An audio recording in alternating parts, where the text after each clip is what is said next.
Hello everyone, અત્યારે વાગ્યા છે મોર્નિંગના 7। આ તરફ તમે જોઈ શકો છો સૂર્યનારાયણ બી આવી ગયા છે એન્ડ બહારનું વાતાવરણ સુપર્બ છે। મોર્નિંગમાં તો ઓલરેડી ઠંડુ વાતાવરણ હોય છે। સો ચલો અત્યારે મેં બી મારું મોર્નિંગ રૂટીન સ્ટાર્ટ કરીશ। તો સૌથી પહેલાં સ્નાન કરી અહીંયા મેં સૂર્યનારાયણને જળ ચડાવી દઈશ અને ત્યાર પછી અહીંયા કબૂતરને એમનો નાસ્તો બી આપી દઈશ। આજકાલ તો એમના બી જલસા છે કે માળામાં જ જમવાનું મળી રહ્યું છે, બહાર ક્યાંય જ મહેનત કરવા નથી જવું પડતું। સો એ બી કંઈક ભગવાનને ધન્યવાદ કહેતા હશે કે શું અમે સારા કર્મ કર્યા હશે કે અહીંયા જ મળી રહ્યું છે જમવાનું। એન્ડ ત્યાર પછી અત્યારે મેં બી મારા હનુમાનજી દદ્દુને મનાવી પ્રાર્થના કરી એન્ડ મારી મોર્નિંગની શરૂઆત કરીશ। સો ચલો આ તરફ મેં બી અત્યારે હનુમાનજી દદ્દુને મનાવી એન્ડ મોર્નિંગ્સની શરૂઆત મેં અત્યારે એક્સરસાઇઝ વગેરે થોડું કરીશ, બોડી સ્ટ્રેચ થઈ જાય એટલા માટે। સો એમનાથી કેવું થશે કે ફૂલ ડે ફ્રેશનેસ ફીલ થશે, એક જગ્યાએ આખો દિવસ બેસીને રીડ કરવાનું હોય છે એટલા માટે। એન્ડ આ તરફ અત્યારે મેં મારું ગરમ પાણી રેડી કરી લઈશ, એમાં હલ્દી, નમક, લીંબુનો રસ એડ કરી અને ગરમ પાણી મેં ડેઈલી પીઉં છું। સો એ જ મેં આજ બી પીશ એન્ડ મોર્નિંગની શરૂઆત કરીશ। અને ત્યાર પછી અત્યારે મેં આવી ગઈ હતી સ્ટડી ટેબલ પર એન્ડ સૌથી પહેલાં જે મારી પર્સનલ નોટ છે એ લખીશ એન્ડ ત્યાર પછી રીડિંગ સ્ટાર્ટ કરીશ મેં। સો આ જ રીતે ડેઈલી મોર્નિંગ તો થતી હોય છે। સો એ તો હમણાં રૂટીન એ જ રહેવાનું છે કેમ કે પોલીસ એસ્પિરન્ટ જ્યાં સુધી એક્ઝામ નહીં આવે ત્યાં સુધી આ જ હાલત રહેવાની છે, એક્ઝામ આવે ત્યાં સુધી।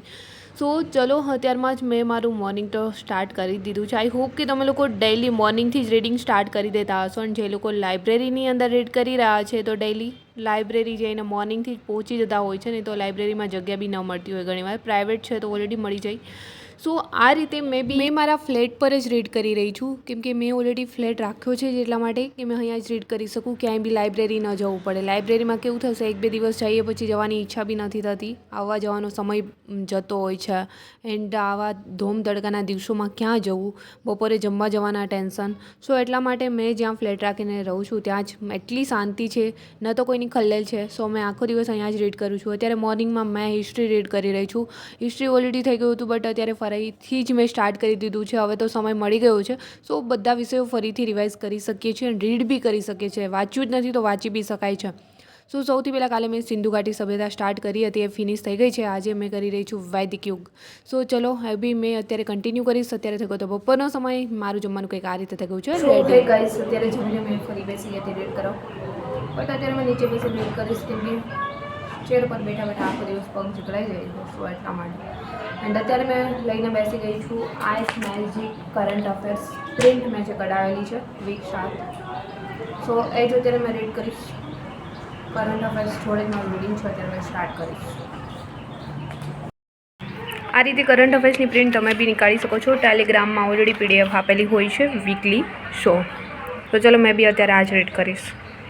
સો ચલો અત્યારે મેં ફરી રીડ કરવા બેસી ગઈ છું અને રીડિંગ અત્યારે મેં કરી રહી છું, એ તો તમને ખબર જ છે કરંટ અફેર્સ, બટ કન્ટિન્યુ મેં કરંટ અફેર્સ રીડ કર્યા પછી થોડી વાર લેક્ચર વગેરે જોઈશ એન્ડ એ વ્લોગ મેં શૂટ નહીં કરું કેમ કે મારા જ મોબાઈલની અંદર મેં લેક્ચર જોઈશ। કોઈની કમેન્ટ્સ હતી કે જ્ઞાન લાઈવનો જે કોર્સ છે તલાટી માટે લઈ શકાય, યસ લઈ શકાય, બેસ્ટ કોર્સ છે જ્ઞાન લાઈવનો, મેં યુઝ કરું છું। એન્ડ ચલો અત્યારે રીડિંગ કરતાં સાંજનો સમય થઈ રહ્યો છે એન્ડ મેં બી બહાર જવાની છે થોડી વસ્તુઓ લેવા માટે। સો આ તરફ મેં બી નીકળી ગઈ હતી એન્ડ એક્સટેન્શન બોર્ડ બી લેવાનો છે એન્ડ થોડી વસ્તુઓ બી। સો આ તરફ મેં બોર્ડ બી લઈ લીધો છે એન્ડ રિટર્ન થતાં મેં બી જમી એન્ડ ડાયરેક્ટલી જઈશ રૂમ પર। સો આજનો દિવસ મેં આમ જ પસાર કર્યો છે એન્ડ બેસ્ટ રહ્યો છે રીડિંગ વગેરે એન્ડ આજનો વ્લોગ બી મેં અહીંયા સમાપ્ત કરીશ। જલ્દી મળીશું મારા એક ન્યૂ વ્લોગ સાથે, ત્યાં સુધી બધાને બાય એન્ડ ટેક કેર।